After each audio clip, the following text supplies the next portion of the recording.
são duas. Metafísica é o estudo do ser, e a física é o estudo das materialidades, né? Em Platão, essas duas coisas estão separadas, né? Um no mundo das ideias, o outro no mundo da matéria. Mundo inteligível e mundo sensível. Em Aristóteles, eles estão ligados por aquele conceito que a gente já falou na aula passada, que é o conceito de hilemorfismo, né? Ou seja, toda a matéria possui em si mesma já a sua essência, né? Toda matéria possui em si mesma a sua forma, né? A causa formal ou a sua essência, a sua inteligibilidade. Mas as matérias, elas estão em transformação, né? Em mudança. Tudo muda no mundo material, né? Como diria lá o Heráclito, o Aristóteles ele vai confirmar, né, essa percepção. A mudança no universo, e essa mudança o Aristóteles chama de movimento, né? Então, tudo o que se move é tudo que muda. Mesmo a coisa que está parada, ela está se movendo porque ela está, né, alterando-se de alguma forma. E aí, então, ele quer tentar explicar. Bom, como é que nós podemos ter um conhecimento seguro sobre o mundo que muda e, ao mesmo tempo, tentar, a partir do mundo que muda, perceber as coisas que não mudam, né? Então, perceber o ser mesmo em meio à mudança. Para o Platão, essa percepção era a segunda navegação metafísica, que era projetar, né, a inteligência para o mundo das ideias, matemática, né, o mundo de conceitos. O Aristóteles ele não concorda com esse caminho, né? Ele vai dizer, não, você deve observar o mundo, olhar o mundo, testar o mundo, experimentar o mundo, e a partir dele criar uma série de categorizações onde você vai ajuntar, né? Você vai classificar no mesmo lugar aqueles elementos que são semelhantes e aqueles que são diferentes, particulares, você vai criando novas classificações, né? Então, as pedras, todas elas são minerais, os seres orgânicos, né? Todos ficam no mesmo lugar. Então, você tem duas classificações, dois gêneros de coisas, né? A pedra, se ela for o mineral, né? Se ele for condutor de eletricidade, ele tem uma particularidade diferente da pedra ou do mineral que não tem condutibilidade. Então ele vai classificando, classificando, classificando, até chegar no momento onde ele tem um particular, e esse particular está compartilhando com outros particulares determinado gênero. E aí ele encontra aquilo que ele quer procurar, que é a forma, né? A forma não muda, porque se a forma mudar, as coisas não são reconhecíveis. Por isso, então, eu olho, né, um ser humano, olho dois seres humanos, olho três seres humanos, olho um macaco, dois macacos, três macacos, eu consigo colocá-los todos no mesmo lugar, eles são animais, eles são primatas, nisso eles compartilham uma forma, né, mas aí eu tenho uma particularidade, né, esses humanos, eles têm características que os macacos não têm. Nesse ponto, então, eu separo os dois e pego todos os humanos e crio, então, uma ideia, né? Crio não, eu derivo deles, né? A ideia abstrata de humanidade. E tiro os macacos e a ideia abstrata de macaquicidade, né? Pega os cachorros, cachorricidade. Pega lá os gatos, gatocidade, né? Então, essa idade, né? Essa humanidade, gatocidade, cachorricidade, são o quê? São as formas que dão forma para a matéria, cachorro, humano, gato, etc. Então ele está fazendo o quê? Ele está partindo do concreto, partindo da experiência, para encontrar as ideias que o Platão dizia só poderiam ser encontradas no mundo das essências. Para Aristóteles, então, a verdade, né, ou seja, a essência das coisas está aqui na Terra. Depois vocês podem abrir, depois vocês podem abrir lá na internet e pegar uma pintura chamada Escola de Atenas, né? Ela é feita pelo Rafael e ela está lá no Vaticano, né? Tem um quarto do Rafael, né? Que é um quarto onde o Rafael pintou as três paredes do quarto, cada uma com um tema diferente, né? É o tema da teologia de um lado, é o tema do direito do outro e é o tema da filosofia do outro, né? E aí, em cada um dessas paredes, ele coloca vários filósofos, né? vários pensadores ligados a essas ciências. E na parede da filosofia, ele coloca o Aristóteles e o Platão na frente. O Platão, velho, né, segurando o livro Timeu, apontando para cima, dizendo, a verdade está no mundo das ideias. E o Aristóteles segurando a Ética Nicômaco, apontando para baixo, né, assim com a mão. dizendo a verdade está no mundo da matéria. Se eu observar a matéria, eu posso dela derivar as essências do Platão. O Platão não concordava com isso, achava que isso era ilusão, né? Achava que usar as sensações era um caminho inseguro. O Aristóteles discorda. Muito bem. Isso aí é o que a gente viu na aula passada, né? O Aristóteles, então, propõe uma primeira análise, né? Um primeiro procedimento, né, de análise da realidade dos seres para encontrar esse ser que é permanente, né? Utilizando essa tabela, né? Que são as tabelas das categorias de Aristóteles. Eu disse na aula passada que o Aristóteles pensa em 10 categorias, porque ele está aqui, de certa forma, fazendo uma espécie de retomada do pensamento do Pitágoras, né? 10 categorias, apesar dele desenvolver na sua obra categorias apenas 8 delas.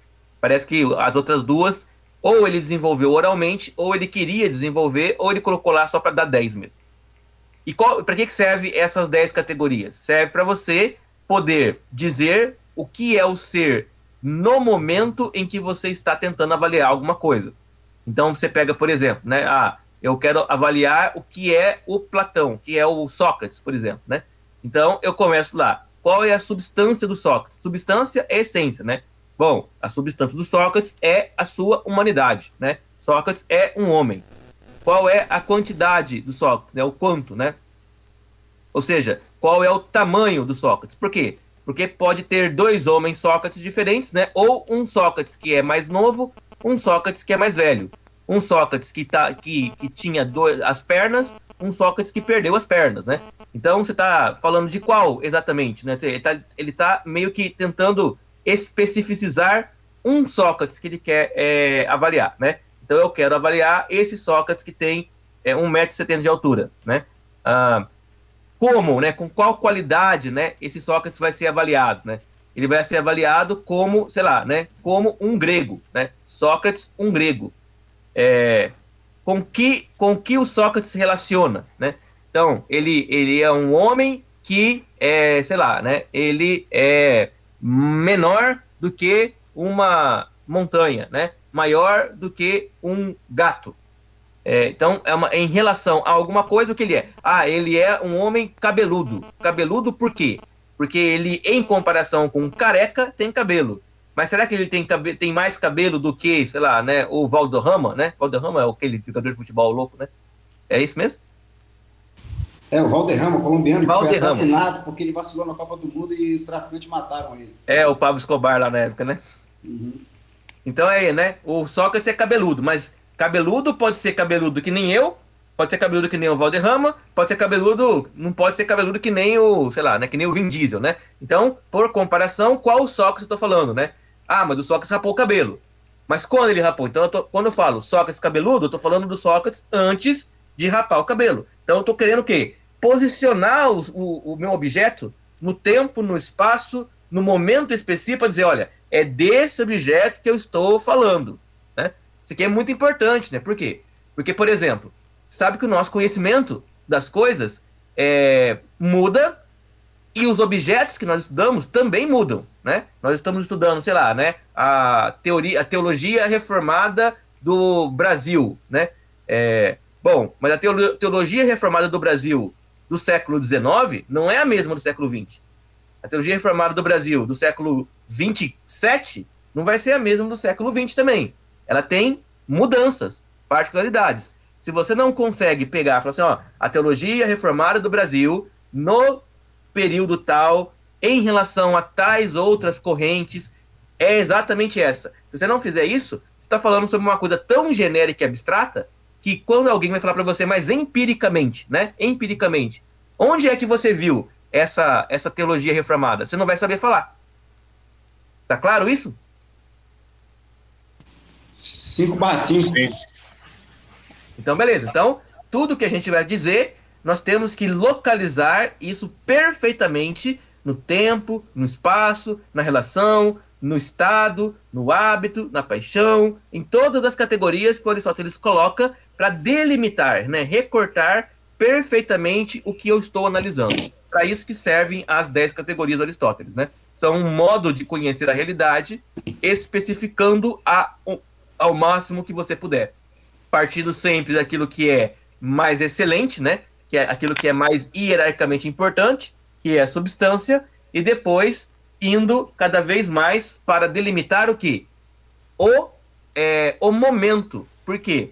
Porque tudo que é matéria está em devir, né? Está em transformação. Então eu tenho que recortar o momento da transformação como se fosse tirar uma foto, né? Tirar uma foto daquele momento e aquela foto é o que eu vou analisar. Porque eu não posso analisar, para Aristóteles, né, a continuidade permanente das coisas. Por quê? Porque cada momento exigirá uma análise diferente, né? É o que o Olavo sempre fala assim, ó, eu estudei o Brasil, estudei a política do Brasil até determinado momento. Hoje eu já não sei mais. Por quê? Porque tem muita coisa diferente que eu já não me ocupei em analisar, né? Então, o que ele está falando? Como o mundo, né, como a realidade social, ela é mutável e muda muito rápido, né? Você tem que sempre ter uma atualização permanente, né, da sua reflexão, atualizando as categorias aqui. E senão você nunca vai, você vai ficar sempre defasado, né, desatualizado, né? Então, a desatualização é um conhecimento que ficou para trás e que já não tem mais fundamento na base empírica. Então, por isso, ela precisa ser sempre revista, né? De certa forma, para poder estar sempre consciente daquilo que é, de fato, as coisas como são. A substância não pode mudar, né? A substância do objeto tem que permanecer a mesma, porque senão você não entendeu o mínimo do objeto. Mas as outras qualidades, elas vão sendo modificadas a depender do tempo e do espaço, né? Do momento. Muito bem. Então, eu já falei sobre isso, né? Que a substância é o que o Aristóteles vai chamar de morfê, né? Que é a forma, e a matéria ele vai chamar de rilê. Juntando as duas, nós temos o sistema rilê-morfismo, né? Que é a ideia de Aristóteles de que junta, né, todo o ser material possui em si uma essência. Isso Aristóteles chama de sínolo, né? Então, lembrando, sínolo. Sínolo é essa junção do rilê, da matéria, com a morfê, com a forma, né? Então, sínolo. Todos os seres, tudo que existe é sínolo? Aristóteles vai dizer, não, né? Nem tudo que existe é sínolo. Existem coisas que não são materiais, seres imateriais, né? Seres espirituais. Esses seres não têm rilê, não têm matéria. Portanto, eles são tratados de uma forma diferente. Tudo que é matéria é sínolo. Tudo que é imaterial não é sínolo. Tá tranquilo aqui? Beleza, de boa. Tranquilo. Então tá. Bom, aí chegamos então no segundo procedimento, né, de análise da realidade para Aristóteles, né, que é agora tentar analisar a transformação por meio das categorias de substância, ato e potência. Na outra que a gente viu, ele está tentando analisar a partir de substância e categorias, substância e características, né? Agora, a ideia é analisar em termos de substância, ato e potência. Bom, o que Aristóteles vai dizer então? A rilê, né, que é a matéria, é potencialidade. O que é potência para Aristóteles, né? Isso aqui é bem importante, né?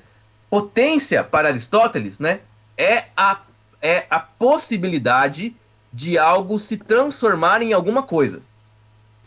Então, eu vou dizer assim, uma semente de manga é uma árvore de manga em potência. Ela pode se transformar num pé de manga.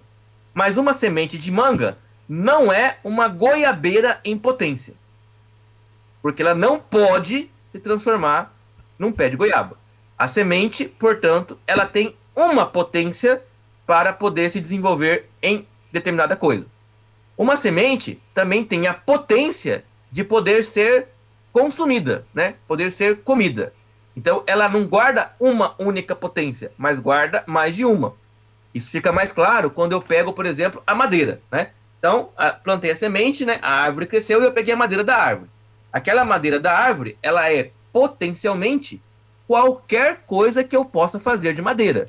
Ela é uma tábua, ela é uma porta, ela é uma cadeira, ela é uma mesa. Ela é tudo potência, porque eu posso transformá-la em qualquer coisa. os seres humanos, eles são potencialmente uma diversidade de coisas. Nós saberemos quando? Quando essa potência for desenvolvida até chegar na sua forma final, que é o que ele chama de forma ato, né? A forma onde a potência ela se atualiza para deixar de ser possível e se transformar em um fato. Então nós diríamos assim, como Aristóteles vai dizer, né? Ó, Aristóteles então ele hoje seria um ardoroso é, defensor pró-vida, né? Anti-abortista, né? Anti-aborto, né? Por quê? Porque o Aristóteles olha para o embrião e vê o embrião é um ser humano em potência. O embrião não é um cavalo em potência, não é um cachorro em potência, ele só é um ser humano em potência. E mais, né? O embrião ele é um ser humano em potência que está se atualizando naturalmente, né? Que está se atualizando naturalmente, uma vez que não precisa haver uma intercorrência de ninguém, né? De outra força para que ele se atualize, né? Então, o embrião é um ser humano em potência. Aristóteles vai falar, então, uma mulher, ela é mãe. Aristóteles vai falar, sim, toda mulher é mãe em potência. Ou seja, toda mulher tem a potencialidade de se tornar mãe, né? Aí você pergunta, bom, mas existem mulheres que são mais mães que outras, né? Mesmo ainda não tendo filhos. Por exemplo, né? Existe a mulher que ela não está grávida, e existe a mulher que está grávida, né? A mulher que está grávida, ela obviamente está num passo além, né, da percepção de maternidade do que a mulher que não está grávida. E aí o Aristóteles vai dividir o ato em dois, né? Vai falar assim, existe o ato primeiro e o ato segundo, né? O ato primeiro é toda mulher pode ficar grávida, potencialmente. O ato segundo, não é o primeiro, não. Toda mulher pode ficar grávida, isso é a potência. A mulher está grávida, ato primeiro, né? Ela está grávida, ou seja, já é mãe, mas não ainda na sua plenitude. Ato segundo, quando o bebê nasce. Aí a mulher é mãe, né? É mãe, biologicamente falando. Então, a atualização é o final do processo de potência. A potência é o devir, né? É a transformação. O ato é quando ela chegou a se transformar naquilo que ela tinha antes como potência para se transformar. Então aqui ele vai dizer, olha, quando nós estamos analisando as coisas em ato, nós estamos falando do ser delas. Quando nós estamos analisando as coisas em potência, nós estamos falando do devir, né? Da transformação, do movimento delas. Tudo no mundo que existe materialmente está em potência de algo, né? A madeira, ela é potencialmente carvão, né? O meu corpo é potencialmente adubo de planta, né? Sei lá, né? Tudo que é matéria está em decomposição, né? Em transformação, né? Um carvão é potencialmente um diamante, né? Porque se você colocar em pressão e tal, né, vai virar um diamante. O diamante, ele é potencialmente qualquer outra coisa que eu posso fazer, né? Um bisturi, né? Tem bisturi que é feito com diamante e tal, né? E também o diamante, ele é um conglomerado, né? Ele é um composto de carbonos muito bem condensados, né? Mas que a própria física moderna diz que o diamante perde carbono a cada tantos anos, né? Ou seja, ele também é potencialmente outra coisa, né? Ele é potencialmente carbono puro, né? Carbonos desarticulados, né?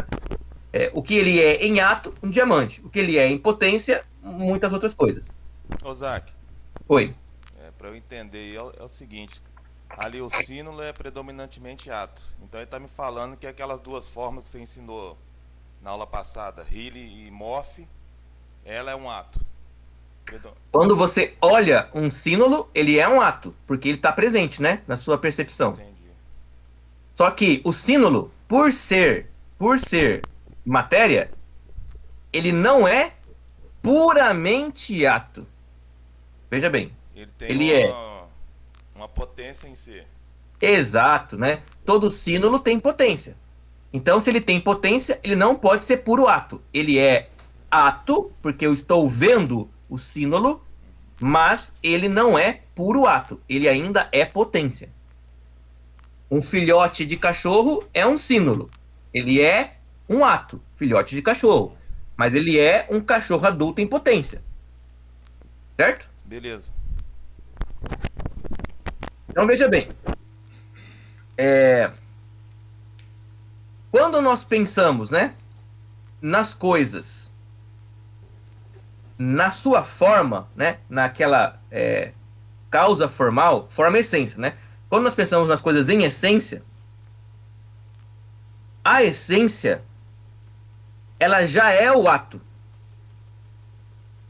Então, veja bem, a humanidade é uma essência e, portanto, a humanidade não mudará para outra coisa. Ela é uma abstração, portanto, ela é um ato pronto, né? Não haverá outra definição de humanidade a não ser aquela que já foi desenvolvida. Não importa quantos humanos existam para frente, e não importa quantos humanos existiram para trás. Todos os humanos são humanos. Portanto, todos eles, em ato, já são humanos. Por isso, dizemos, né, que o embrião é humano. Por quê? Porque, em essência, ele é humano. Não é humano em... É humano sim, né? Não é um ser humano completo em termos de todos os órgãos e tudo mais e tal, mas em essência, tudo que um humano completo tem, o embrião já tem, que é a essência dele, né? Que é a atribuição da identidade do ser, certo?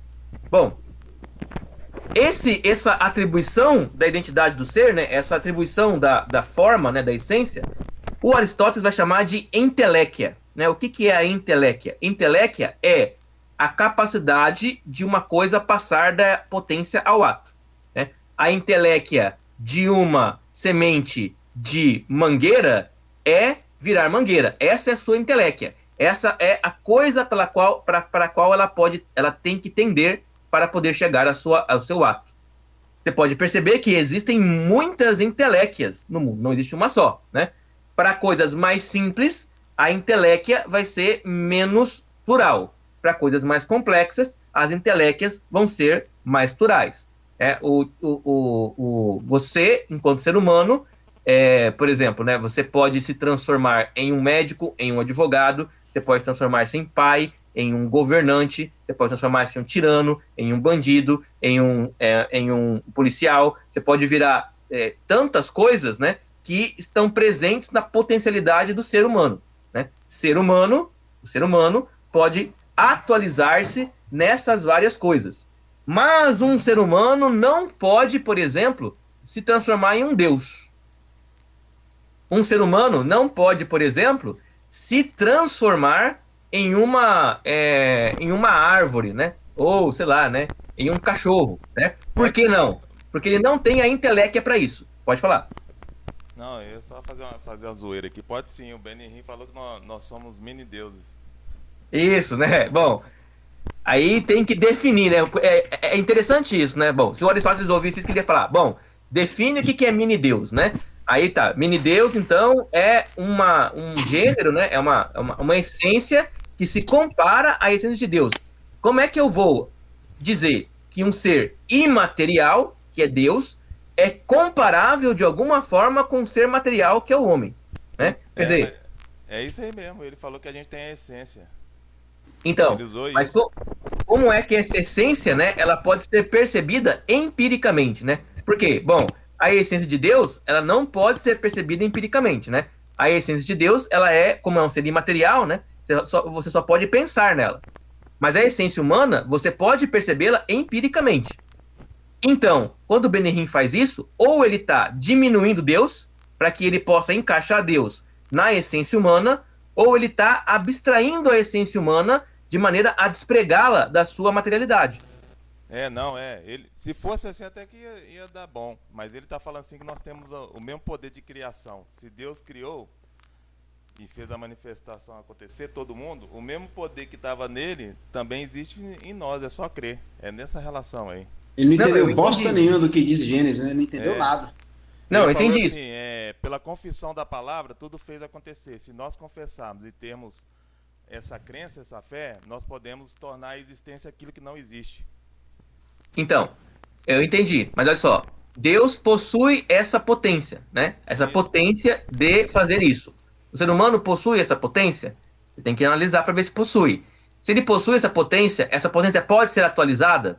Se pode ser atualizada, ela é atualizada por meio, ela tem que ser atualizada em todos os seres humanos, né? Porque daí você vai atribuir essa atualização à essência humana. Quando todos os seres humanos puderem fazer isso, né? Todos os seres humanos podem, por meio da palavra, criar tudo. Então, você atribuiu uma potência que é divina ao homem.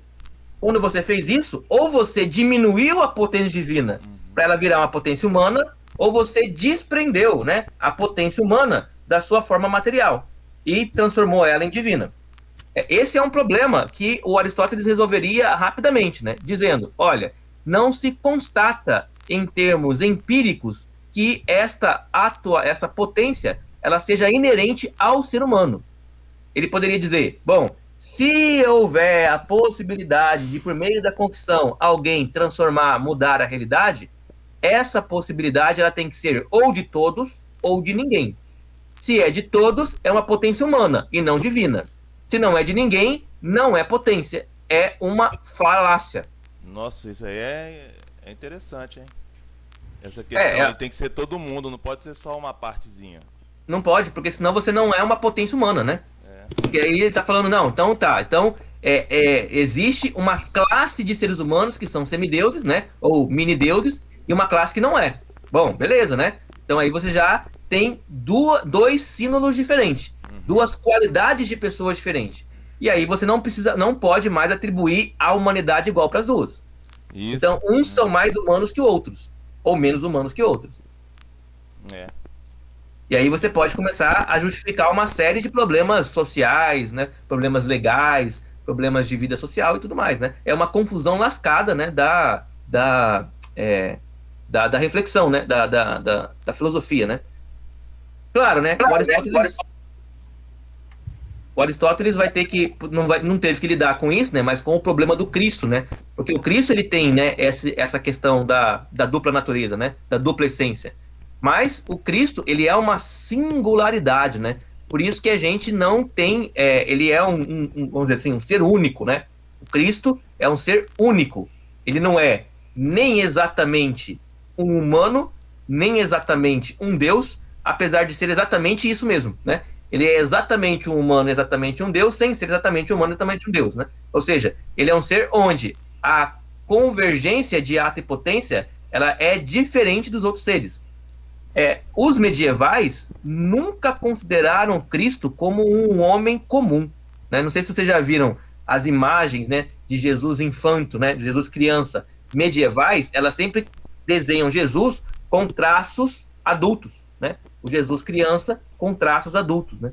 Porque havia uma dificuldade enorme de você lidar com Cristo, né? Sendo ele um ser único, né? Um ser que não é comparável com outros seres. Por isso, eu tenho uma dificuldade de, por meio da experiência, né, e da filosofia aristotélica, chegar a uma definição de essência para Cristo, sendo que ele não tem elemento de comparação. A mesma coisa com Deus, né? Deus é triúnico, mas a triunidade ela é contrária à lógica matemática. Mas por que Deus é triúnico? Porque ele é um ser único que é assim, né? Então, se houvesse um outro Deus triúnico, talvez eu poderia comparar os dois e entender melhor, né? Racionalmente. Mas como ele é um ser único, só ele é assim, então eu não tenho muito que o que produzir em termos de conhecimento, né, para chegar a uma conclusão racional da triunidade.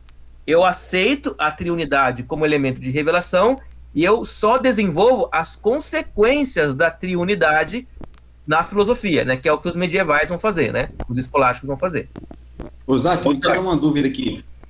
Vai, Thiago, depois eu pergunto.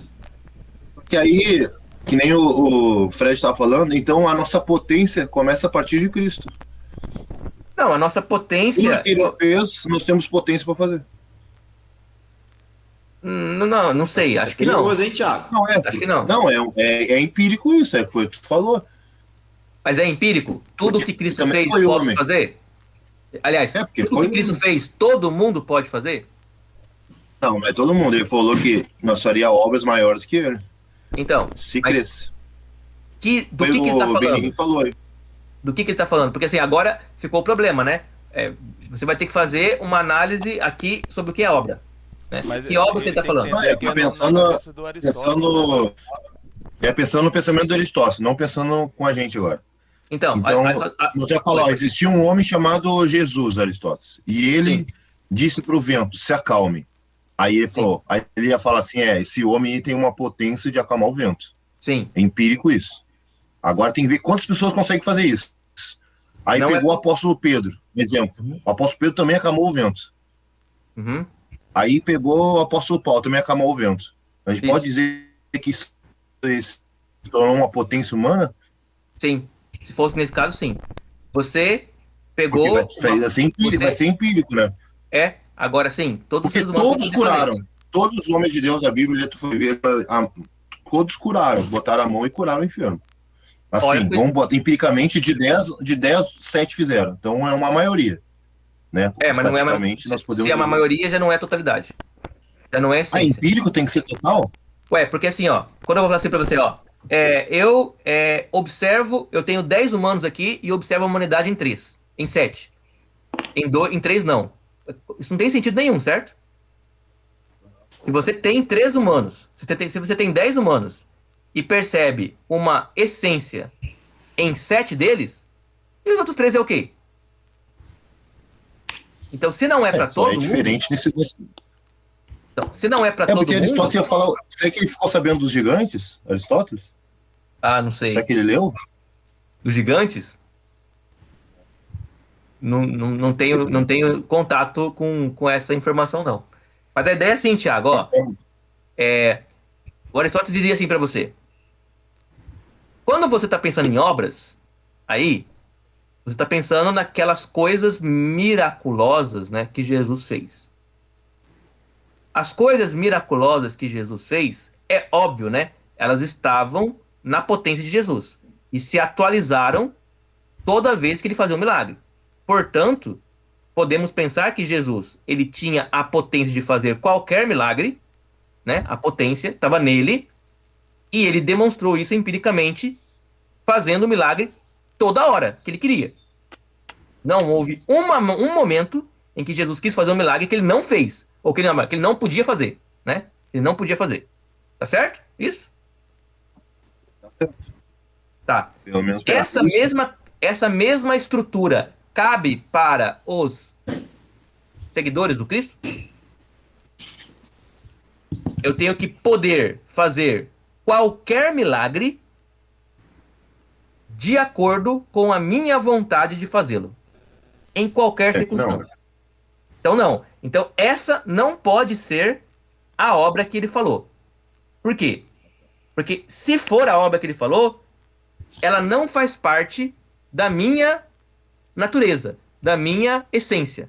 Ela só faz parte de uma espécie de intercurso, né, na realidade que tira ela da normalidade.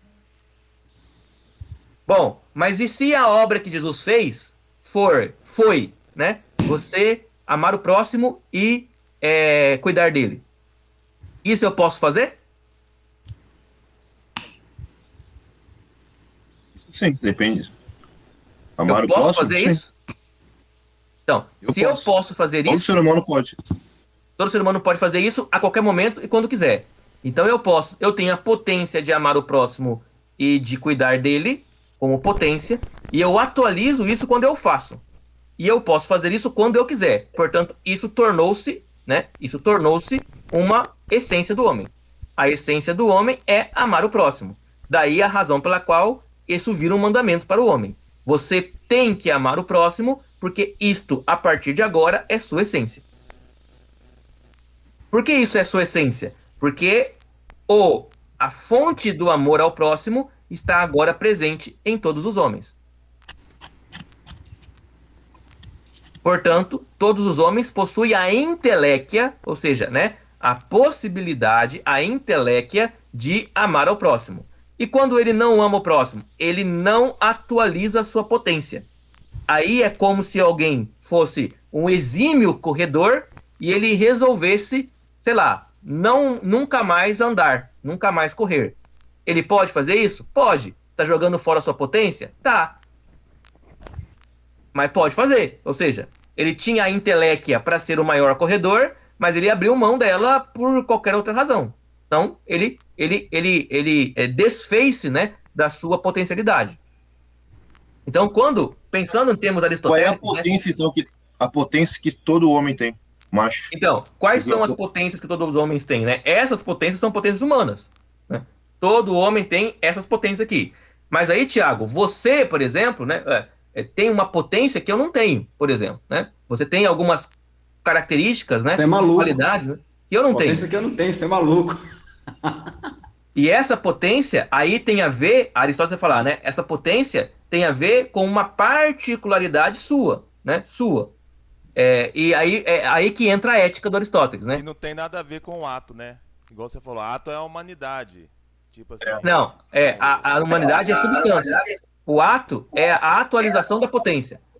Então, por exemplo, eu sou incapaz, por exemplo, de, sei lá, de correr 100 metros em 9 segundos, né? Não sei qual que é o recorde mundial. Cara, né? eu vou te falar, só um maluco, cara, pula de um avião em movimento, cara. O Thiago é maluco, velho.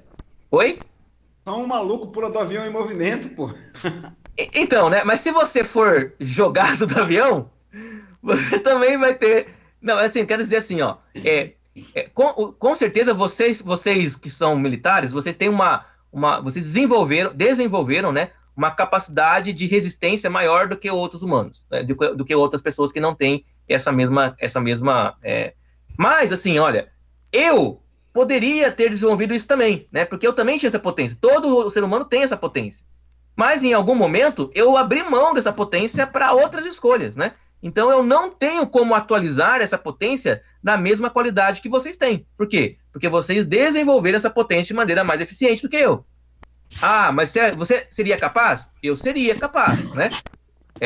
Mas eu não eleito, consigo. Né? Hã? Se fosse eleito. Eita. Então, a questão da eleição, em termos aristotélicos, né, seria isso, né? Ó, os eleitos, eles são essencialmente salvos. Ou seja, nada pode alterar essa qualidade. Nossa, falou igual o salvos. Paulo Aristóteles agora, hein, mano? Falou igual o Paulo agora. Mas esta salvação, ela tem uma inteléquia. Qual que é a inteléquia dessa salvação? É a potência de você desenvolver determinadas características, né, ou comportamentos adequados à salvação. Certo? Isso é inteléquia. E quando você desenvolve, você transforma a salvação em ato. Entendi. Quando eu não desenvolvo, eu sou um... Cara, isso aí é Paulo Purim, velho. Exatamente. Quando você não desenvolve, você não atualizou a potência. A potência tá lá ainda, né? Mas você não atualizou ela ainda. Depois, assim, ó, um homem que é um homem experimentado na fé, né? Experiente e um homem de Deus, muito bom, né? Muito amoroso, muito caridoso. Ele é o quê? Ele é um homem eleito, substancialmente eleito, cuja potência da eleição produziu nele atos, né? Atualização. Uma pessoa que acabou de ter a consciência, né, da sua eleição, ela tem muita potência, mas tem pouco ato ainda. Ela atualizou pouco essa potência ainda. Aqui eu estou fazendo, claro, né, uma leitura que o Aristóteles não fez, né? É uma leitura que os escolásticos fizeram, né? Mas é só para a gente tentar entender essa questão, né? Leitura paulina. O Aristóteles está falando assim, você tem um ovo de galinha, ele tem a potência de ser frito, cozido, assado, mas qual dessas potências você vai produzir nele, né? Quando ele estiver frito, bom, atualizou, né? Atualizou, agora ele é frito. Quando ele é cozido, atualizou, agora ele é cozido. Ele perde a outra potência, porque agora ele é essa, né? A não ser que você possa, né, sei lá, fritar um ovo e depois cozinhar, né? Aí... não sei se vai ficar a mesma coisa. Ô Zac, essa inteléquia é o que mesmo? É a potencialidade? A inteléquia, então, é o quê? Hã? É a potencialidade de quê que você falou, a inteléquia? A inteléquia é o que você pode ser, né? O que você a inteléquia do pé da semente de mangueira é virar pé de manga. Essa é a inteléquia dela. Então a inteléquia seria o quê? Seria aquilo que você pode ser, né? Aquilo que você pode ser. Você pode ser. Isso. Ele chama de inteléquia por quê? Porque tem a ver com um processo, né, de aquisição de determinadas características para ser atualizada. E o Eu ato- não tenho... Oi? Não, pode falar, desculpa. Eu não tenho a inteléquia para me transformar em uma gaivota. Eu não tenho essa inteléquia. Mas eu tenho a inteléquia para me transformar em um médico. Eu tenho essa inteléquia. Um médico eu posso ser. Uma gaivota eu não posso ser. Se eu me vestir de gaivota, eu não serei uma gaivota. Eu serei uma pessoa vestida de gaivota. Mas se eu me tornar um médico, eu serei um médico. Eu não sou uma pessoa vestida de médico. Eu sou um médico. Por quê? Porque eu tenho a inteléquia de desenvolver a potência racional, a potência de conhecimentos, até atualizá-la e ganhar um diploma e virar médico. Mas isso é o ato também? O ato é quando quando a coisa acontece. Acontece. O ato é quando ela acontece. É porque ele tá A inteléquia... a sua forma é ato ou inteléquia. Então, quanto à sua forma, é ato ou inteléquia. Quanto à sua forma, a forma aqui não é matéria. A forma aqui é essência. Entendi. A essência do pé de manga, ela é uma inteléquia, né? É uma inteléquia, ou seja, ela é o pé de manga. Essa é a essência dele. Na semente, essa essência, ela é uma inteléquia em potência.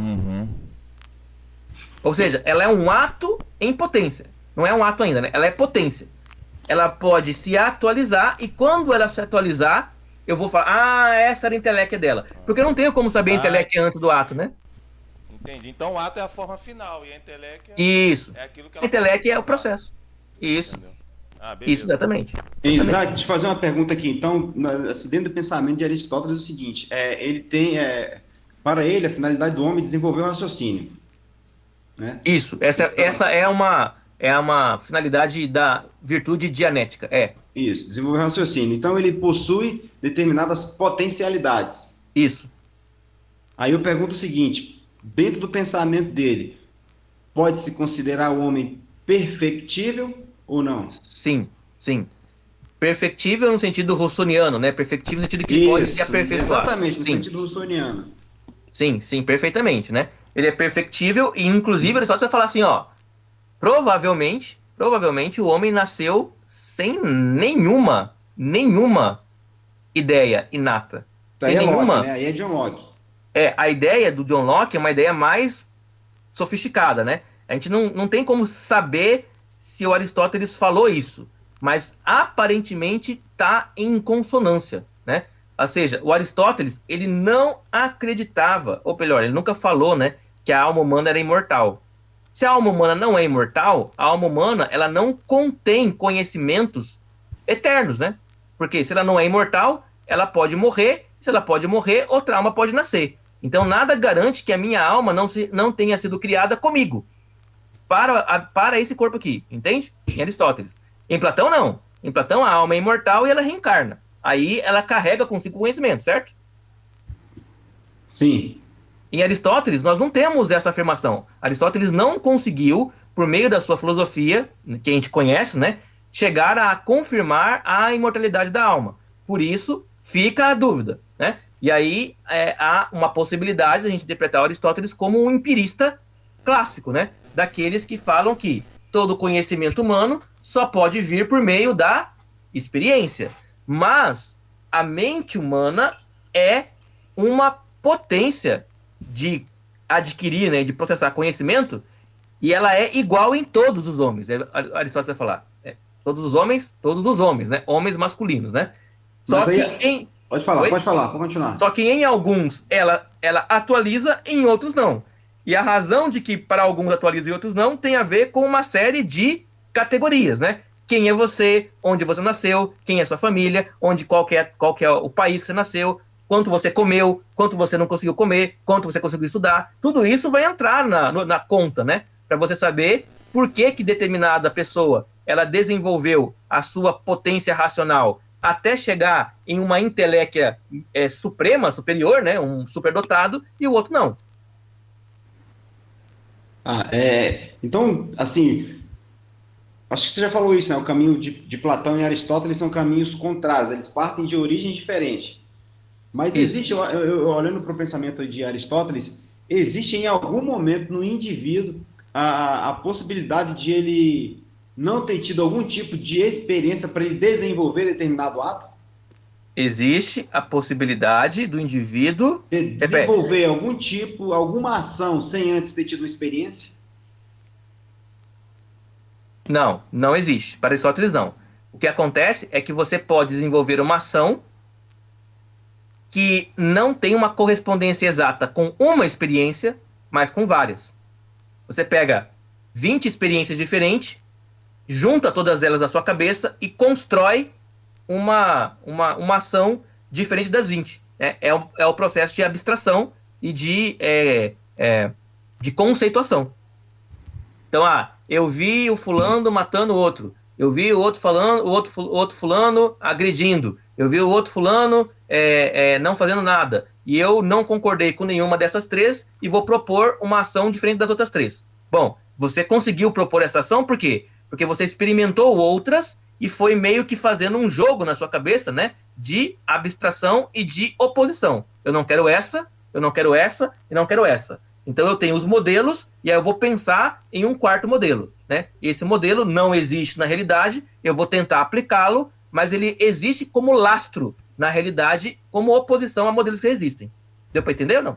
Não, eu entendi. É o que me parece muito que, ao mesmo tempo que é a experiência, ao mesmo tempo que parece que é experiência, mas parece também que existe uma certa abstração tirada dessa experiência. Existe. Por isso o Aristóteles, ele não é um empirista como por exemplo, o David Hume. Ele não é um empirista assim. O Aristóteles, ele vai dizer, olha, porque o Hume falava assim, você tem experiências. As suas experiências são mais fortes e mais importantes do que as suas ideias. As ideias são fracas, as experiências são fortes, né? Isso é o Hume falando. O Aristóteles falava, não é assim não. As experiências são os tijolinhos, né, que eu uso para construir as bases das minhas ideias. Mas as ideias são muito mais poderosas do que a experiência. Por quê? Porque elas são permanentes, enquanto as experiências são transitórias. Então, a ideia de humanidade, para Aristóteles, é mais importante do que a experiência com um humano específico. Não, a experiência, quando ele fala, ela é coletiva. A experiência para Aristóteles, coletiva, no sentido de que sentido você está falando? No sentido de que percebe-se ações de várias pessoas, não de um único indivíduo isolado. Por exemplo, nesse caso da humanidade, né? Sim, né? Isso, Sim. na humanidade. Sim. Mas a experiência, o que é a experiência, né? Para tentar entender, né? Aqui nós estamos entrando na epistemologia de Aristóteles, tá? Epistemologia. A experiência é eu pegar os meus sentidos, né? E olhar a realidade e transformar em ações, né? Encher a minha mente de informação. Então, eu olho eu olho a realidade e pego aquelas informações que os meus olhos, ouvidos, nariz, né, meu tato viu e inscrevo elas na minha mente. Tudo bem? Inscrevi. Oi? Ô, Zac, mas para a experiência existir, ela não tem que ter existido antes em algum lugar, não? Numa Então, ideia, olha só. em alguma coisa? Não. O que é a experiência, Aristóteles? Olha só, a experiência é o seguinte: eu observo o mundo. Primeiro ponto, observo o mundo. Depois, eu pego as coisas que eu observei e eu jogo para dentro da minha mente, né? Então, esse primeiro passo é o passo da sensação, né? Eu olho o mundo sensível e eu jogo para dentro da minha mente essas informações. Vermelho, verde. Oi. Pode falar aí. Não, essas informações que você falou que eu vi, né, os meus sentidos absorveram isso e eu vou construir uma ideia. Calma. Tá jogando na minha mente, né? Isso. Tá jogando na minha mente. Aí, a minha mente, ela não consegue captar a realidade inteira de uma vez só. Por exemplo, quando você olha para uma maçã, você vê um lado dela, você não vê os dois ao mesmo tempo, certo? Sim, certo. Tem que olhar, você vai virando a maçã para ver vários lados. Então você está olhando e está captando pedaços da realidade. Pedaços da realidade. E aí isso tudo vai para dentro da sua mente. Na sua mente tem um processo chamado fantasia, Aristóteles. Fantasia. Que é você pegar esses pedaços e montar na sua mente a maçã. Então agora eu tenho na minha cabeça a maçã. Eu tenho cor, né? Cor vermelho, e tenho a forma redonda e tal, eu tenho a maçã. Aí eu faço o que com essa maçã? Eu guardo na minha memória. Então, ó, sensação, primeiro ponto. Aí, de segundo ponto, fantasia. Terceiro ponto, memória. Porque senão, quando eu fechar o olho, não olhar para a maçã, eu vou esquecer dela, né? Então, tá tudo aqui. Então, memória. Essa memória, o Aristóteles chama de experiência. A experiência é quando eu olhei sensivelmente, captei, transformei em imagem, transformei em fantasia e guardei na minha memória. Isso é experiência. Então, eu não tô assim, ó. Ah, eu fui lá e fiz tal coisa, mas não lembro o que eu fiz. Então, você não teve experiência. Porque ele só falou assim, ó, essa experiência sua, ela pode ter sido uma ilusão. Porque se você não lembra dela, como é que você teve essa experiência? Tá claro ou não? Tá, entendi. A partir da sua experiência, você vai juntar várias outras experiências e vai começar a poder criar correlação entre elas. Então, a correlação entre as experiências vai construir, vai possibilitar que você possa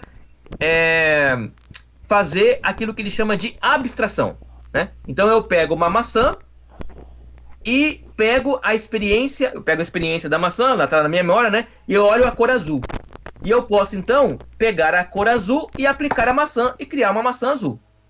Eu posso pegar uma cabeça de cavalo e juntar com a maçã e criar uma cabeça de cavalo em forma de maçã, ou uma maçã em forma de cabeça de cavalo. Isso existe na realidade da experiência? Mas não. Não, mas existe onde? Na fantasia. Não é na fantasia, é na minha abstração. Porque a fantasia, para Aristóteles, é o procedimento de pegar e captar as sensações e reconstruí-las na mente. Isso é fantasia. A abstração é quando eu pego esse monte de elementos da minha memória e começo a reconstruí-lo para poder fazer o quê? Tentar projetar possibilidades criativas do mundo. Nárnia. Nárnia? Não, fantasia, eu lembrei de Nárnia agora, né? O mundo de Nárnia. A Nárnia é um produto, né? É um produto da abstração. Mas não só a Nárnia. Por exemplo, a democracia é um produto da abstração. A monarquia é um produto da abstração. A oligarquia é um produto da abstração. Por quê? Porque é uma forma de eu pegar informações da realidade e processá-las de tal maneira a criar uma abstração sobre ela. É nessa abstração que estão as essências. Então, como que eu chego à essência de alguma coisa? Eu observo essa coisa, as partes dela, a minha fantasia reconstrói essas partes na minha mente, eu guardo na memória. Pronto, tive a experiência dela. Aí eu vou falar assim para você, olha, eu vou criar uma teoria dos cachorros, né? Porque eu vi vários cachorros, a minha fantasia projetou as informações na minha mente, então eu sei que tem cachorro grande, pequeno, cachorro peludo, cachorro marrom, cachorro branco, cachorro azul, cachorro caramelo. Então eu tenho essas informações na minha mente guardadas na minha memória. E agora então eu estou abstraindo uma noção de cachorro. Essa abstração, ela pode ser tanto no sentido fabulosa, criar, né, um cachorro que só existe em termos da imaginação, mas ele existe, né, em termos da imaginação, ou ela pode ser um cachorro no sentido mais científico, empírico, né, epistemológico, né, que é a essência de cachorro. A minha mente tem a capacidade de produzir as duas coisas, mas essas duas coisas só podem ser produzidas a partir da experiência. Dá um exemplo. Vocês já viram filmes de alienígenas, né? Filmes de alienígenas. Os alienígenas dos filmes, vocês podem reparar que eles sempre possuem características de coisas materiais, né? Lá do Alien, né? Do Alien Predador lá, né? Do Alien. O Alien, ele tem os dentes que parecem os dentes de um de um tubarão. Ele tem uma cor que parece a cor de uma formiga, né? Ele tem aquela cabeça, né, que parece... Então, ela é o quê? O alien, ele tem elementos materiais que parecem com coisas que já existem. Porque a mente humana não consegue criar na imagem dela, né, na imaginação, uma coisa que não possui referência no mundo material. Não consegue, é impossível. Você, por exemplo, não consegue criar um rosto do nada. Você cria um rosto juntando pedaços de outros rostos. Não sei se deu para entender. 5/5, entendi. Beleza. Ô Zac. Oi. Aí em contrapartida aí, só pra eu entender. Então Platão é ao contrário aí, no caso, né? O Platão, ele vai falar assim, esse procedimento que Aristóteles tá tomando é um procedimento muito inseguro, né? Por quê? Porque quando você vê alguma coisa, você não sabe se tá vendo certo mesmo. Né? Se ele fala negócio, que tudo é uma cópia imperfeita, não é isso? Isso. De algo que é original? Isso. Mas isso ele fala por quê? Porque ele tá falando que se você está usando os seus sentidos para captar a realidade, esses sentidos são confiáveis ou não? Para Platão, não são, né? Por que Platão não são? Porque aquilo que você acha que é quente em um momento, em outro momento, você acha que é frio, né? Quer dizer, se tá muito calor, uma água sei lá, né? Não sei qual grau, né? Mas sei lá, uma água morna, né? Ela é desagradável. Mas se tá frio, a água morna é agradável. Ou seja, o seu sentido, ele não é seguro, ele não é permanente. Então, por isso que eu tô tentando fazer essa analogia aí mesmo. Aí para Aristóteles, no caso, a experiência já é um ato mais seguro. Isso. Ele falou assim, ó, não é que ela é seguro, mas que não tem outro jeito. O Platão, ele só pensava em coisas abstratas, né? Matemática, né? Conceito, né? Mas como é que eu faço, Platão, para entender o cachorro, né? Para entender a política, para entender as coisas materiais? Eu não posso entender elas matematicamente, né? O que é um ser humano? O ser humano não é uma matemática, né? O ser humano é um ser complexo, né? Eu preciso observar esse ser humano para entender quais são essas complexidades. O que o Platão vai dizer, assim, se você observa com os olhos, com o ouvido, você pode estar sempre sendo enganado. Então o ideal é que você pense no ser humano, não observe ele. O Aristóteles vai falar, não, se eu pensar, eu não vou saber se o que eu estou pensando tem lastro na realidade. Por isso eu tenho que observar primeiro, para depois pensar. Beleza. Então o que é o sínulo? Só para terminar. O sínulo é predominantemente ato, que ele vai falar. Mas a forma, lembra que o sínulo tem forma e matéria, né? Forma e matéria, né? Rilê e morfê. A forma do sínulo é ato. Ou seja, a semente é um sínulo de matéria e de essência. A semente possui a essência de semente. Então a semente é um ato de semente. Mas a semente tem a inteléquia de se transformar em uma árvore. Está dentro da forma de semente a possibilidade dela se transformar na forma da árvore. Mas quanto à matéria da semente, ela é uma mistura de potência e ato. A semente materialmente não é ato puro.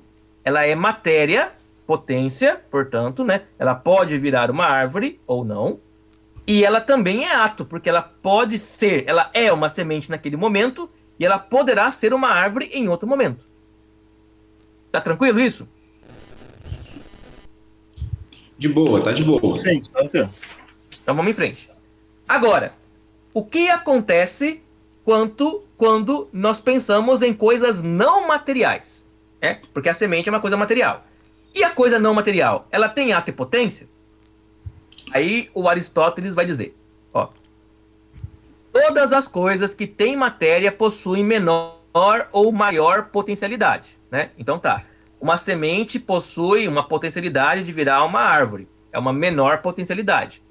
Um ser humano possui a potência de virar um guerreiro, um político, um filósofo, um professor, é maior potencialidade. Uma semente tem a potencialidade de virar uma árvore, e a árvore pode virar muitos objetos de madeira. Mas, sei lá, um diamante tem menos potência de virar menos coisa, né? Assim, eu posso fazer menos coisas com um diamante do que eu faria com uma árvore, né? Com uma madeira.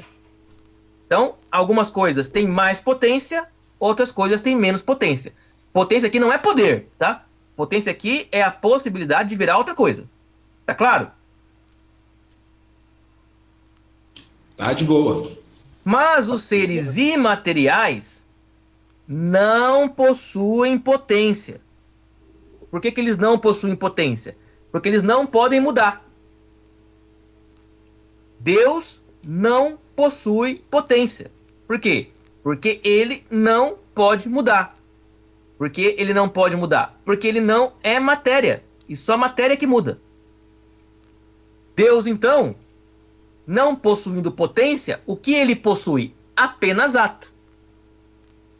Daí a ideia de que tudo que é essência pura, forma pura, inteligência pura, é também ato puro. E não tem potência. Deus é, portanto, ato puro. E os atos têm absoluta prioridade sobre a potência. Se alguma coisa é ato, ela é superior ao que é potência. Por quê? Porque potência é aquilo que a coisa pode ser. Ato é aquilo que ela é. E o ser, é mais importante, é superior ao que pode ser. Por exemplo, né? Eu posso ser rico. Mas o que você é agora? Pobre. O que é mais prioritário, né? É eu entender que eu sou pobre ou entender que eu posso ser rico? Obviamente, prioritário é entender o que eu sou, né? Pobre, né? Sendo pobre, eu não posso viver como rico. Eu tenho que viver como pobre até que eu vire rico, né? Então, o ato é mais importante, ele tem prioridade absoluta sobre a potência. Aquilo que é potência é menor, né? Por quê? Porque ela é transitória. E o ato, ele é permanência. O ato é condição, norma, fim e objetivo da potencialidade, né? O que o ato é? Toda potência, ela só existe para se transformar num ato, né? Tudo que tem que mudar, né? Ele muda para virar ato. Quando ele vira ato, ele perde aquela potência.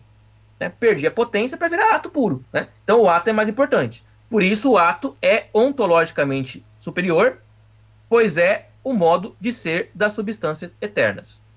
Deu para entender isso aqui? Não tô ouvindo. Deu. Tranquilo. Deu? 5/5. Então, olha, em Aristóteles, Deus não tem potência. Tão tranquilo com isso? Tranquilo. Partindo do conceito de potência, né? Potência não é poder, né? Então. Potência não é poder. Potência não evolui, né? Isso, potência é a possibilidade de mudar. Não é evoluir. O que é perfeito não pode sofrer mudança. É mudar, né? Potência é mudança, né? Potência é mudança. Deus aquilo não que tem eu posso potência. me transformar, né? Isso, exatamente. Um anjo tem potência? Não. Um anjo não pode ter potência. Não. Se ele tem potência, ele pode virar outra coisa que ele não é. E ele é um ser imaterial, portanto, ele não tem como virar outra coisa que ele não é. As ideias, elas têm potência? Tem. Tem matéria? Não. Pô, mas aí você tá no campo da abstração, né, mano? Não tem como, não tem matéria. Se não tem matéria, não tem potência. Ela é ato. Isso no pensamento de Aristóteles, né? É o pensamento de Aristóteles, né? As ideias, se não tem matéria, não podem mudar. Não tem potência. O que acontece, então? Ó, a ideia de amor, por exemplo, ela não tem potência, ela é ato. Mas como é que eu posso dizer que o amor antes era uma coisa e hoje é outra? Na verdade, o amor não é antes uma coisa outra. Você que não entendeu ainda. Você que não está ainda de pleno conhecimento do que é o amor enquanto ato. E você está só vendo coisas e achando que aquilo lá é amor. Mas que, na verdade, você não chegou no conceito ainda. Porque ao chegar no conceito, você fala assim, não, isso aqui é amor e é amor para sempre. Não tem como mudar. Porque o amor é um conceito. Ela não é um símbolo. Então não tem matéria, não tem potência. Não. Pera aí. Toda matéria tem potência. Não, O que então, não tem se potência... não tem matéria, não tem potência. Isso, exatamente. É isso aí. Exatamente. Ela é o que é. Ela é o que é. E aí nós chegamos ao ser, né? Olha só, chegamos ao ser. Ou seja, como que as coisas permanecem? Elas permanecem quando elas não têm matéria. E quando elas mudam? Mudam quando tem matéria. Beleza. Quando a gente fala assim, né? Ah, Deus, ele não muda. Deus não muda. Aí você vê na Bíblia lá, né? Deus mudando de ideia, né? Deus mudando várias vezes, né? Bom, Deus não muda por quê? Porque ele não tem potência. Porque ele é ato puro. Não tem como ele mudar. Ah, mas por que na Bíblia fala que Deus muda? É porque as pessoas olham para Deus e percebem e estão, assim, descortinando pedaços dele, né? Paulatinamente, né? Então, eu não posso dizer porque, assim, ó, eu olho para um determinado objeto, né? Eu olho para um elefante de frente, né? O fato de eu olhar o elefante de frente me faz não ver a cauda dele, né? Porque eu tô olhando ele de frente, né? Não vejo a cauda dele. Quando eu falo, quando eu viro, quando eu me movimento, né, para ver o elefante de costa, eu não posso dizer que o elefante mudou. O elefante não mudou. Quem mudou foi eu, que agora vejo algo do elefante que eu não via antes. Então a minha mente, quando está tentando entender alguma realidade, quer ela seja material ou que ela seja imaterial, ela vai entender essa realidade de pouco a pouco, progressivamente. Não é a realidade que está mudando, é a minha mente que está assimilando elementos da realidade paulatinamente. E a minha mente sabe que existe o elefante enquanto ser ali. Só que a minha mente, ela está pegando o pedaço do elefante para poder montá-lo na minha mente e entender o seu ser. A minha mente sabe que eu sei que Deus é ato puro, mas eu não posso querer, nesse momento, entender toda a totalidade do ato de Deus, do ato puro que é Deus. Então é normal que eu, em algum momento, fale, Deus é isso, em outro momento fale, não, Deus não é aquilo lá. Mas não é porque Deus mudou, é porque a minha consciência, a minha percepção de Deus, ela se alargou.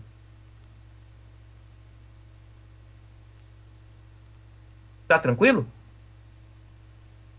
Tá tranquilo. 55. Então a onipotência de Deus é o que quando fala Deus é onipotente? Então, onipotência, nesta categoria que você está usando, tem a ver com o poder dele de fazer coisas. Não tem a ver com o poder dele de se transformar em coisas. Porque olha só, né? Quando a gente fala de potência, nós podemos usar essa palavra para duas coisas, né? Potência pode ser poder, poder de fazer. Potência pode ser poder de ser.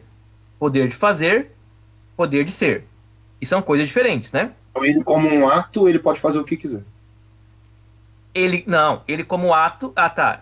O que Deus pode fazer... Bom, se ele é ato e a própria puro, essência dele é poder. Isso eu tô dizendo. Ele é um ato com poder. Porque Não. ele é o ato puro. Ato puro significa que... Aqui significa só que ele é um ser que não muda. Tá? Ato puro. Ele é um ser que não muda. A sua identidade... Nós estamos falando aqui de ontologia, tá? A sua identidade não muda. Ele viu algum Deus. Ele disse, esse Deus aí... Ele não tem matéria. Ele viu um Deus. Ele viu um Deus. A gente vai matéria, chegar lá. Então... Esse Deus não tem matéria.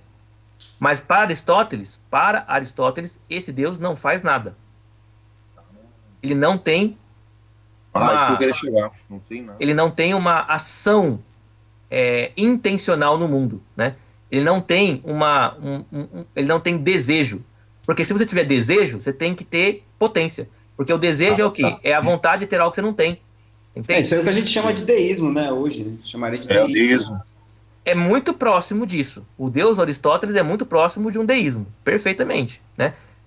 Eu não vou dizer que Deus ele não porque no deísmo, Deus meio que dá, ele constrói o universo, né? E ele abandona o universo, né? É um Deus universal. O Deus de Aristóteles não abandona o universo, mas ele não é um Deus pessoal, é que você conversa com ele e tal. Ele é como se fosse uma espécie de força magnética que atrai as coisas para si, mas sem querer atrair, sem ter um desejo específico de tal coisa, né?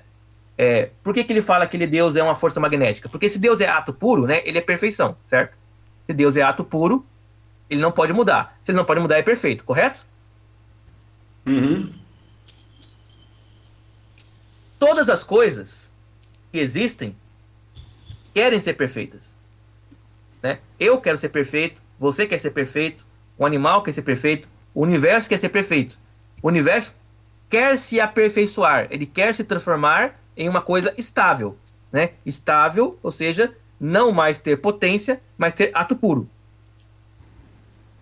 Por que tudo quer ser perfeito? Por que tudo quer ser perfeito? Porque existe um alvo de perfeição, que é esse Deus aristotélico, que é o final, né, de toda a história. Ele não está no começo da história, está no final dela. E essa perfeição, ela é tão sublime que ela atrai tudo que é imperfeito para que, quanto mais próximo desse Deus, as coisas se tornem cada vez mais perfeitas. Para se transformar em mais perfeição, eu preciso ir perdendo potência e virando ato, né? Quanto mais as coisas viram perfeitas, menos potência ela tem que ter e mais ato ela tem que ter. Porque potência é coisa de... é característica de coisa imperfeita. Portanto, em Deus, só podem existir ideias sem matéria. E aí a pergunta: a alma humana, ela poderá se chegar a Deus em algum momento? Aristóteles não responde essa pergunta.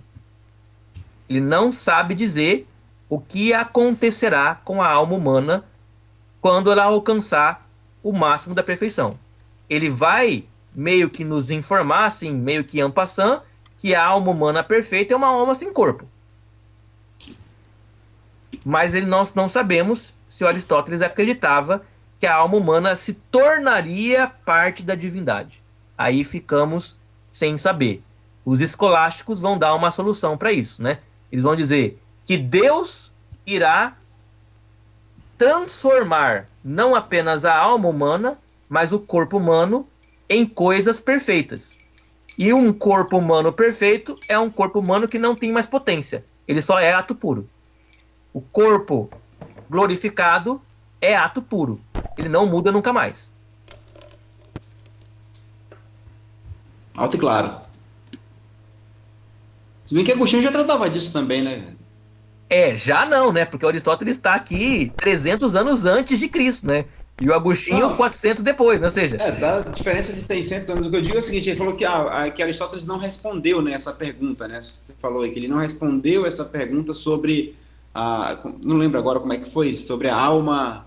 Tá, mas o Aristóteles não respondeu, mas o Platão respondeu. Sim.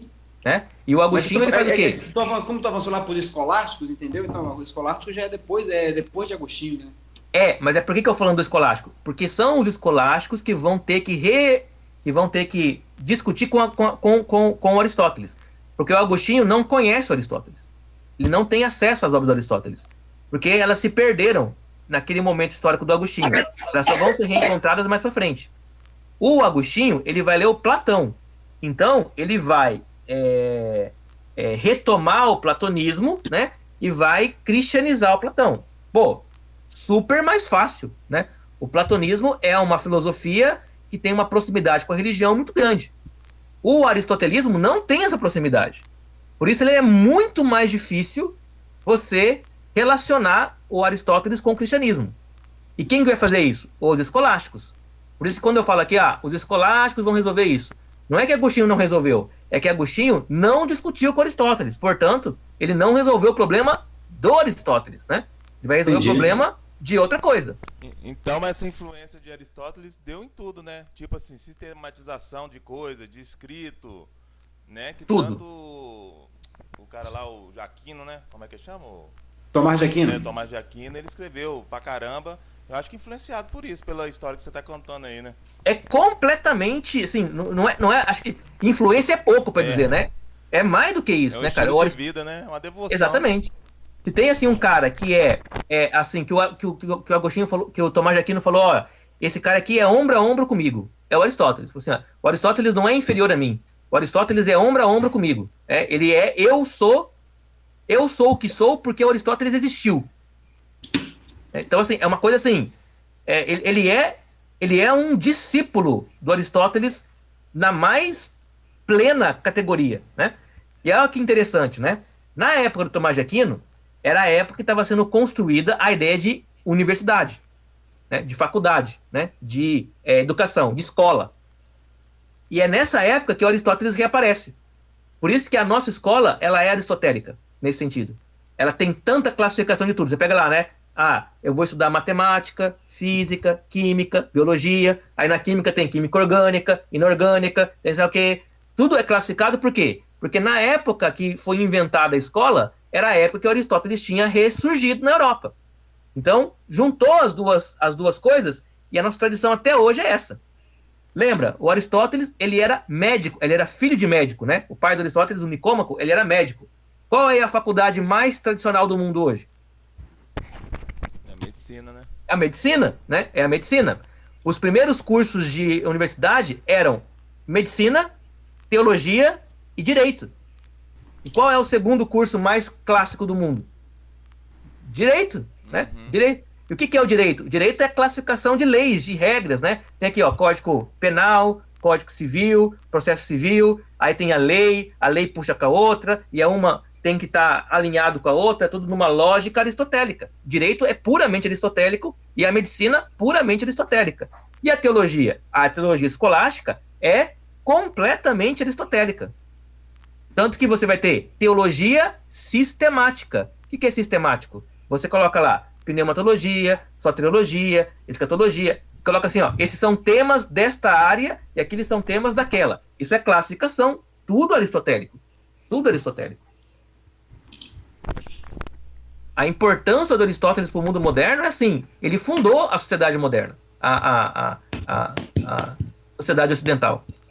Ele e o Platão, né? Mas ele mais ainda do que todos, né? E mais do que isso, todos os filósofos depois dele vão escrever para aprofundar o Aristóteles ou para tentar criticá-lo. E vou te falar, nenhum filósofo consegue criticar todo o Aristóteles. Porque tem muita coisa ali que é válido até hoje e de maneira assim, inquestionável. Top. Mas aqui, importante, nós entendemos o que é o ato puro? Isso aqui é bem importante, né? Entendemos o que é o ato puro? Sim. Não, é importante. Entendemos. De boa. Então, olha só. O Aristóteles, então, vai dizer o seguinte. Existem coisas que são eternas. Não foram criadas, sempre existiram.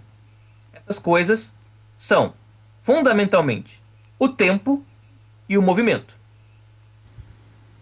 Todos os modos de existência dependem das essências.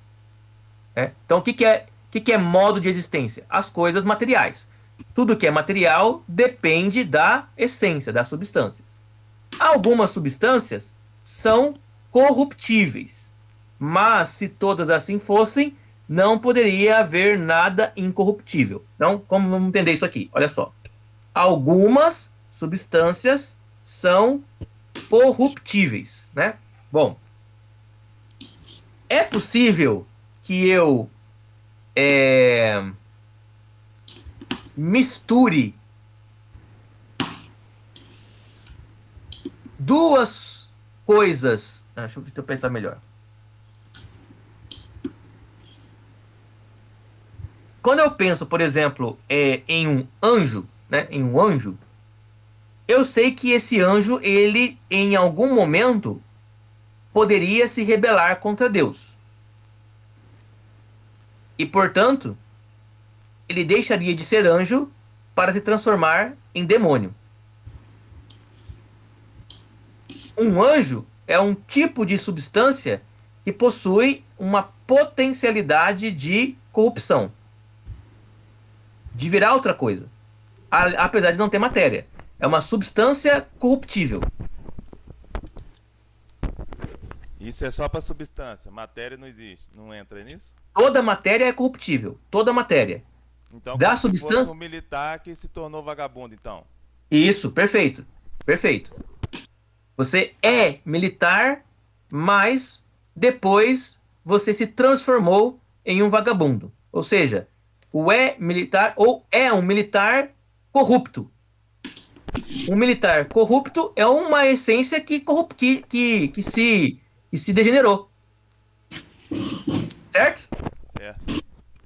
Mas ele fala assim, ó, se todas as essências tiverem a possibilidade de se corromper, então não haveria estabilidade na realidade.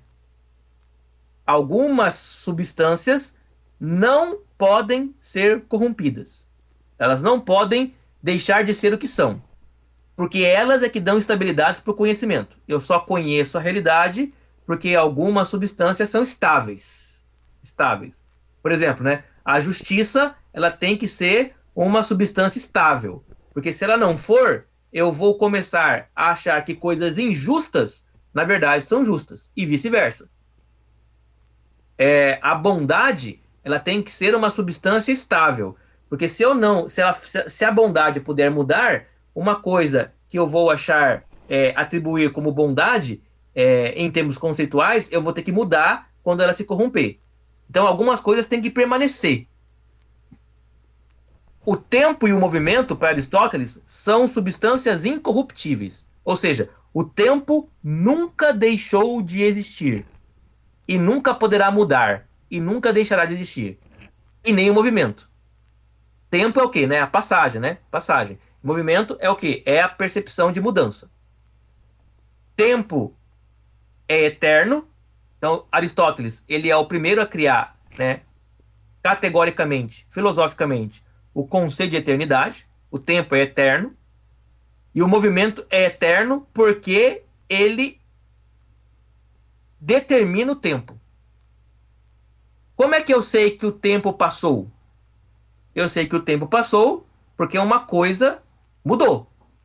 Se nada muda nunca, não tem como eu ter noção de tempo. Concordam com isso?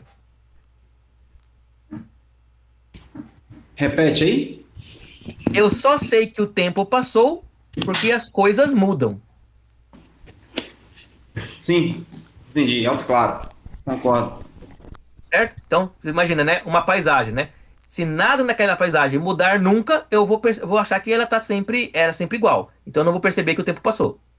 Se uma pessoa nunca envelhece, né? Nunca muda, eu vou falar, nossa, o tempo para você não passa. Não é assim que a gente fala?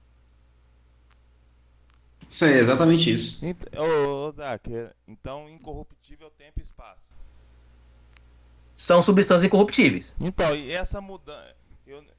Assim, a gente sabe que o tempo é eterno e tal, mas quando o tempo não muda, então, no caso dele, né? Na época não tinha horário nessas coisas. Ele não pensa desse jeito. Tem o horário, né? Mas o que ele quer dizer com Assim, tempo... na época era sol, lua, essas coisas. Isso, tempo solar. Mas ele não pensa nesse tipo de mudança que hoje a gente pensa, né? Ele pensa, olha assim, ó, nós temos, um dia tem 24 horas, certo? Isso. Mas todos os dias tem 24 horas? Todos os dias? É. Essa pergunta é boa, hein?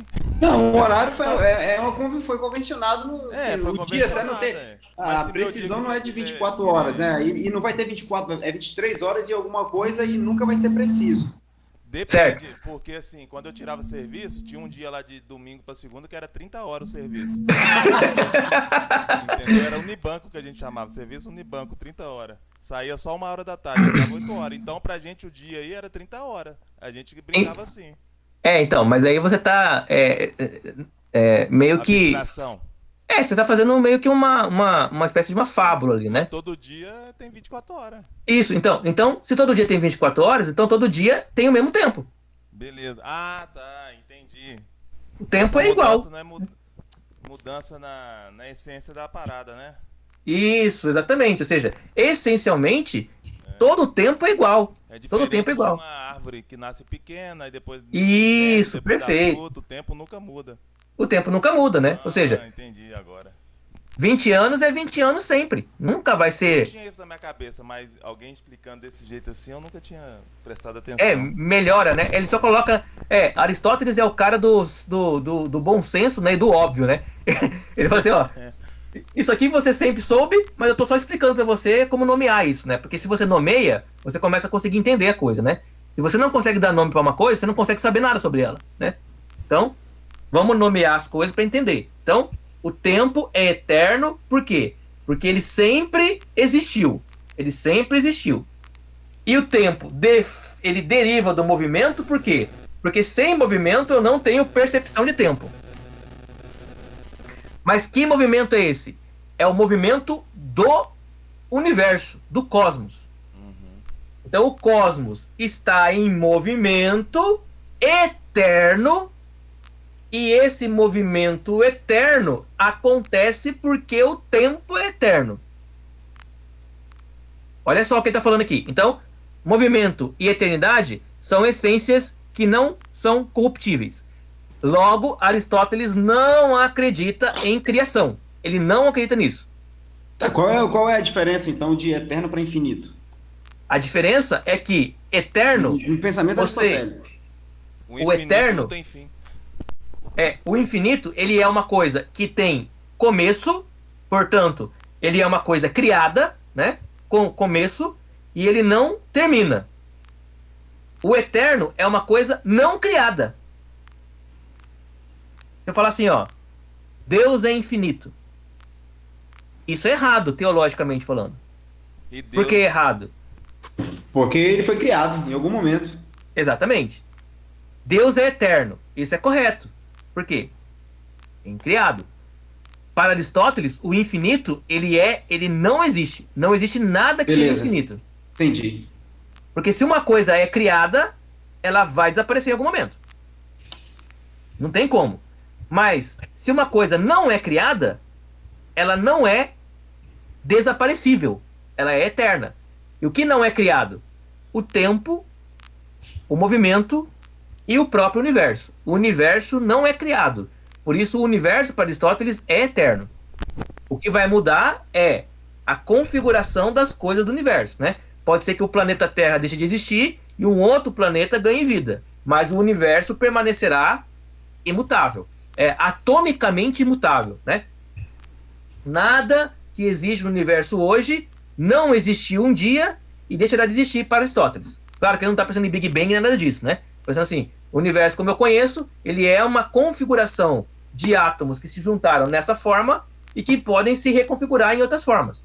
E isso é claro, né? Ele está percebendo isso de onde? Das observações que ele faz da natureza, né? Uma árvore, ela vai se apodrecendo, né? E vai virando o quê? Terra, né? E ele fala assim, olha, ela não era terra antes, né? Eu plantei na semente e ela puxou da terra, né? Os elementos que fizeram ela crescer. E agora ela volta para a terra para virar terra novamente. Então, é um processo cíclico de movimento eterno.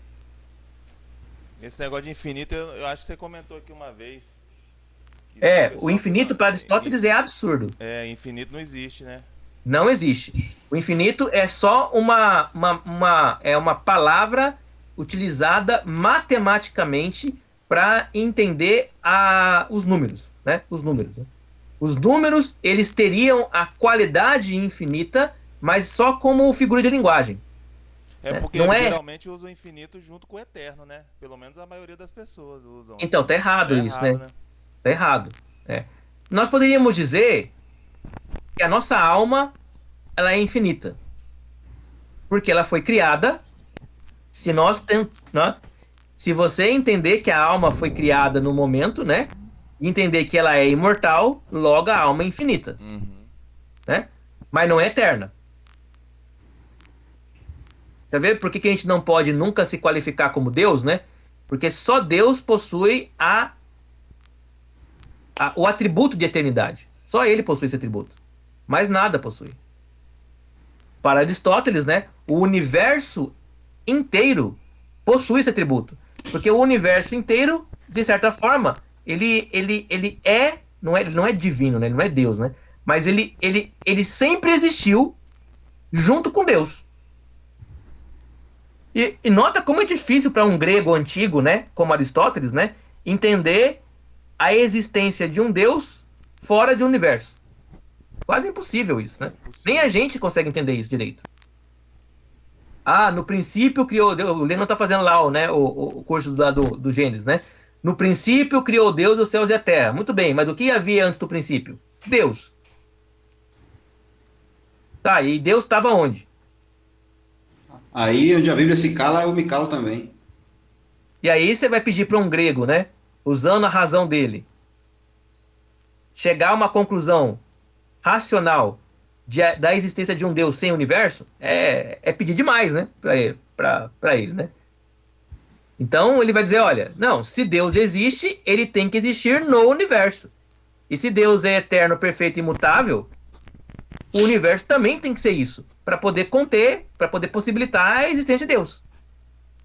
À luz do texto bíblico, né? À luz do texto bíblico, o universo ele era perfeito. À luz do texto bíblico, ele era perfeito. Mas falar perfeito sem sofrer mudança sim, não pode, né? É porque eu ia chegar naquela parte em que Deus viu tudo, viu que era tudo muito bom, e depois ele foi lá, por conta do pecado de Adão, Deus foi lá e ele mesmo, ele amaldiçoou a terra, né? Por conta do pecado de Adão. Né? Ser bom não é ser perfeito. Sim, eu queria só, criou tudo, era muito bom. Tá, aí Adão foi lá, cagou no pau, e aí Deus falou, maldita é a terra por tua culpa, a culpa é tua, a terra é maldita porque tu fez merda. Isso.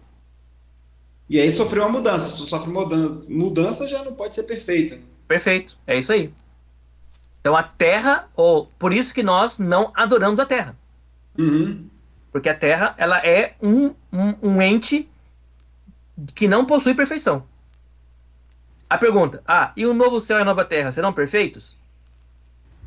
Não sabemos, né? Mas olha as conclusões que você pode tirar a partir daí. E essas conclusões, né, são as conclusões que os escolásticos chegavam. Os escolásticos pensavam nisso, né? Mas se a terra, o novo céu e a nova terra foram criadas por Deus, elas serão perfeitas? Se não serão perfeitas, então poderá haver ainda corrupção. Se poderá haver corrupção, poderá haver uma nova queda. Mas aí o texto bíblico não diz isso, né? O texto bíblico diz o contrário. Mas aí a teologia escolástica, ela não está só presa nos limites da Bíblia. Ela está extrapolando isso pela razão. Daí a razão pela qual o Lutero não curtiu muito a teologia escolástica, apesar da teologia dele ser escolástica, né? E ele fala, sola scriptura. Por quê? Porque ele está falando, cara, se nós deixarmos a nossa mente, né, ir produzindo reflexões para além da Bíblia, a gente vai começar a viajar numa maionese, assim, que pode dar... Às vezes as pessoas acham que o princípio da sola escritura era só por conta da Igreja Católica Romana, que tinha tudo aquela... Como é que a gente pode chamar de tradição? Eucaristia, não, a missa... esses rituais da igreja, eu esqueci o nome que dá agora. Achava... Oi? Indulgência, né, que era o principal. Mas tem um nome para esse grupo de ações aí, tem um nome que eu esqueci agora. Sobre os sacramentos. Os sacramentos, isso, os sacramentos. Muita gente acha que o sola escritura era por conta disso aí da Igreja Católica, mas não era por conta desse período escolástico também, que era muito racional. Tem, exatamente. Eu falei aqui uma vez, disso aí do Lutero, que não curtia muito, porque ele achava que era só razão, não tinha aquela emoção, né, entre aspas, assim. Não tinha aquele vigor todo que ele tinha. Na verdade, ele era assim, né? O Lutero, ele é bem emocionado mesmo. Ele era explosivo pra caramba. Explosivo. Mas isso aí é o quê, né? Olha, se você deixar a razão humana livre para poder criar qualquer coisa, ela vai criar muita coisa. Muita coisa. Muita lucubração. Tá certo, em certo sentido? Pode estar, mas chega a um ponto que o negócio fica tão assim, tão tão grandiloquente, né? Que você começa a discutir coisas assim que são, assim, cara, sem pé nem cabimento, né? Tipo, qual é o espaço físico que um anjo ocupa no universo, né? Quer dizer assim, você pega lá a física, né? Fala assim, ó, um anjo tem um corpo incorpóreo tem massa, não tem massa. Se não tem massa, ele é energia. Se ele é energia, a energia pode ocupar. Cara, você começa a pensar nisso, você vai embora, sabe? Você pode pensar, e aí você fala, mas o que tem a ver isso com a salvação, com a vida, com a religião? Acaba que não tendo muita coisa a ver, né? Mas é forçando, né, a mente a ir ao limite da racionalidade, né? É igual eu digo sempre, ontem teve uma discussão, né? Discussão braba ali, né? Com um pastor comigo lá. Ele fala que ele fica muito triste comigo, um pastor no grupo lá. Ele fala. Outro dia ele me ligou pessoalmente, cara, assim, no privado, entendeu? Aí eu sempre falo o seguinte, que olha, a salvação não depende de entender esses dois pontos de vista, né? De Calvino e de Arminio. Não depende disso. Isso é uma discussão que a gente faz teologicamente, cada um dentro do que acredita, mas a salvação não depende dessa compreensão. Exatamente. Por que Deus fica tão preocupado com isso aí? Eu não consigo entender. É ego, né, cara? O cara fica estressado à toa com uma coisa que não tem nexo. Tu viu lá, ele começou a me xingar, velho. Coitadinho, ele é velhinho já. Vamos analisar minha potência agora. Vou analisar minha potência. Um dia eu vou ser graduado em teologia, vou ser doutor, não sei o quê, vou ser PhD, isso aqui. Eu não vou falar em arminiano nem calvinismo. Não tem necessidade. Vai não, porque sim, um cara. doutor, você não vai, não tem como você fugir, cara. Não, mas eu não preciso entrar nessa questão. Você vai falar. Não tem como, não precisa. Vou falar uma coisa pra vocês, viu? Essas conversas aí, ó, são só conversa da gente aqui, porque os caras lá estão falando de outras coisas, mano. Pô, estou dizendo, pô. Só brasileiro se preocupa com isso. Assim, isso aí é uma coisa tão pequena, né? Mas assim, né? A gente gosta do debate, né? Da discussão, o que eu digo é o seguinte, que você pode não falar, citar nomes das pessoas, mas você vai viver em algum momento, você vai andar em algum momento em uma das duas estradas. Você vai se posicionar, né? Vai, não tem como, cara. E, inclusive tem até a zona cinzenta, que você vai caminhar nela também. Então, você pode não debater diretamente citando as pessoas, eu sou isso, eu sou aquilo. Mas em algum momento na sua prática, na sua conduta, você vai caminhar em uma das duas posições, inclusive numa zona cinzenta. Esse ponto é interessante, né, Leno? Você pensar assim, ó, na prática, as pessoas não podem ser nem calvinistas nem arminianas completamente. Na teoria elas podem, na prática elas não podem. Por quê? Porque a realidade se impõe de tal maneira que você não consegue fazer com que aquilo que é ideal, teórico, se conforme com a prática coerente da realidade, né? Pelo menos na sua cabeça, você nunca vai conseguir ser nenhuma coisa nem outra. Não, eu digo lá no trabalho, tem um cara que fica puto comigo, eu falo, cara, ele idealiza um determinado comportamento, uma determinada ação dentro do setor de serviço, você fala pra ele, cara, pelo amor de Deus, você não tem que ficar puto quando isso não acontecer não, cara, porque o ideal não existe, você não vai conseguir achar o ideal. Exato. Toda hora vem um pensamento diferente para tentar ajustar, então o ideal não existe, esquece. Tem que cagar, né? Quem caga vence. Mitiga as possibilidades de desarmonia, entendeu? E vamos ajustando, porque o ideal não existe. O ideal é um modelo para a gente aperfeiçoar a realidade. Ele não é a realidade. O ideal é um modelo de aperfeiçoamento. Aí aquele grita comigo, porra, existe sim. Ai, mano, você tá ficando louco. Pode parar aqui de gravar, Nil? Ou vai acabar ainda? E aí, mas assim, deixa eu ver aqui uma coisa. Eu vou ter que ir lá. Se você vai ter que ir lá, então a gente para aqui. Fazer comida pra mulher, né, mano? Tá certo. Eu precisava chegar no motor imóvel, mas aí a gente vê isso. Aí na aula que vem a gente termina, então. Beleza. Meu filho quer tomar leite aqui, eu tenho que ir lá comprar.